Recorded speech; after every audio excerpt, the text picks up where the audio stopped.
ಈಗ ಮುಂದಿನ ಕ್ಲೂನನ್ನು ಗಮನಿಸೋಣ. ಕ್ರಮ ಸಂಖ್ಯೆ 4. ಕಡಿದಾದ ಬೆಟ್ಟಗಳನ್ನು ಹತ್ತುವ ಸಾಹಸ. 3 ಅಕ್ಷರ. ಉತ್ತರ ಚಾರಣ. 5ನೇ ಕ್ಲೂನನ್ನು ನೋಡೋಣ. ಯುದ್ಧ ನಿಲ್ಲಿಸುವುದು. 6 ಅಕ್ಷರಗಳು.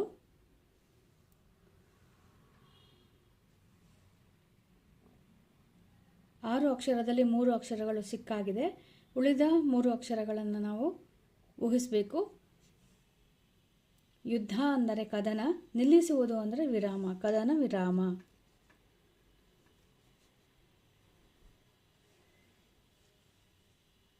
ಏಳನೇ ಕ್ಲೂ ಅನ್ನು ನೋಡೋಣ. ಸುದ್ದಿ ಮನೆಯ ಮುಖ್ಯಸ್ಥ.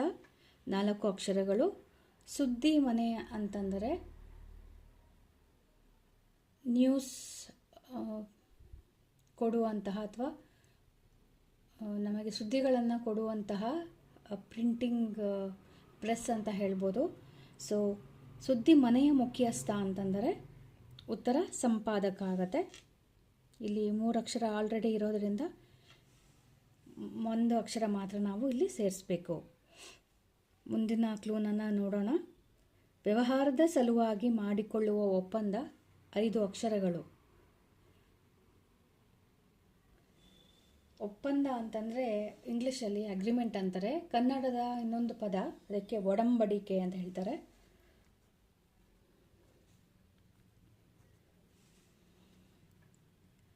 ಈಗ 9ನೇದನ್ನು ನೋಡೋಣ.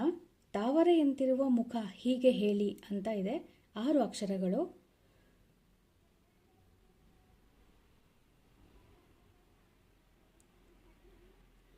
ಒಂಬತ್ತನೇ ಕ್ಲೂ.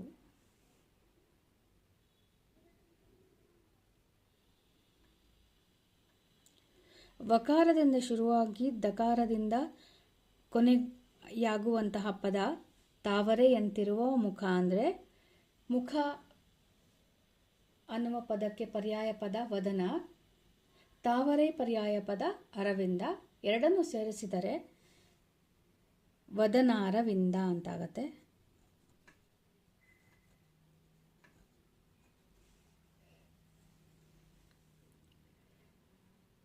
ಮುಂದಿನ ಕ್ಲೂ 12ನೇದು. ಭೂಮಿಯ ಪರ್ಯಾಯದಲ್ಲಿ ಸುಮವೂ ಇದೆ ಮತಿಯೂ ಇದೆ. 4 ಅಕ್ಷರಗಳು. ಭೂಮಿ ಅನ್ನುವ ಪದಕ್ಕೆ ಪರ್ಯಾಯ ಪದ ಸುಮಾರಿದೆ. ಅದರಲ್ಲಿ ಸುಮ ಅನ್ನುವ ಅರ್ಥವೂ ಬರಬೇಕು, ಮತ್ತು ಮತಿ ಅಥವಾ ಬುದ್ಧಿ ಅನ್ನುವ ಅರ್ಥವೂ ಬರಬೇಕು. ಉತ್ತರ ಒಂದು ವಸುಮತಿ. ಆಲ್ರೆಡಿ 3 ಅಕ್ಷರ ಇದೆ, 1 ಅಕ್ಷರ ಮಾತ್ರ ನಾವು ಇಲ್ಲಿ ಸೇರಿಸಿದ್ದೀವಿ. ನೆಕ್ಸ್ಟ್ 15ನೇದನ್ನು ಗಮನಿಸೋಣ. ಪುಟ್ಟ ಮನೆ ಅಥವಾ ಗುಡಿಸಲು. 3 ಅಕ್ಷರಗಳು. ಉತ್ತರ ಕುಟೀರ. 16ನೇದನ್ನು ಗಮನಿಸೋಣ. ಅನ್ನದಾತ ಖುಷಿಯಿಂದ ಮಾಡುವ ಕಾಯಕ. 2 ಅಕ್ಷರಗಳು. ಅನ್ನದಾತ ಅಂದರೆ ರೈತ, ಅವನು ಮಾಡುವ ಕೆಲಸ ಅಥವಾ ಕಾಯಕ ಕೃಷಿ. 2ನೇ ಅಕ್ಷರ ಮಾತ್ರ ನಾವು ಬರೀಬೇಕಿಲ್ಲಿ, ಕೃಷಿ. 17ನೇದನ್ನು ನೋಡೋಣ. ಉದ್ದ ಅಗಲ ಸಮವಾಗಿರುವ ಚತುರ್ಭುಜ ಆಕೃತಿ. 2 ಅಕ್ಷರಗಳು. ಚತುರ್ಭುಜದ ಆಕೃತಿಗಳು ಸುಮಾರಿದೆ. ಅದರಲ್ಲಿ ವಿಶೇಷವಾಗಿ ಇಲ್ಲಿ ಹೇಳಿರುವಂಥದ್ದು ಅಗಲ ಮತ್ತು ಉದ್ದ 2 ಸಮವಾಗಿರಬೇಕು ಅಂತಂದರೆ ಉತ್ತರ ಚೌಕ. ಸೊ ಈ ಪದದೊಂದಿಗೆ ಇವತ್ತಿನ ಪದಬಂಧ ಕಂಪ್ಲೀಟ್ ಆಗಿದೆ. ಇವತ್ತಿನ ಪದಬಂಧದಲ್ಲಿ ಯಾವ ಹೊಸ ಪದಗಳನ್ನು ನೀವು ಕಲ್ತ್ರಿ ಅಂತ ನಂಗೆ ತಿಳಿಸಿ. ಮುಂದಿನ ವಿಡಿಯೋದೊಂದಿಗೆ ಮತ್ತೆ ಭೇಟಿ ಆಗ್ತೀನಿ. ಅಲ್ಲಿವರೆಗೆ ಟೇಕ್ ಕೇರ್.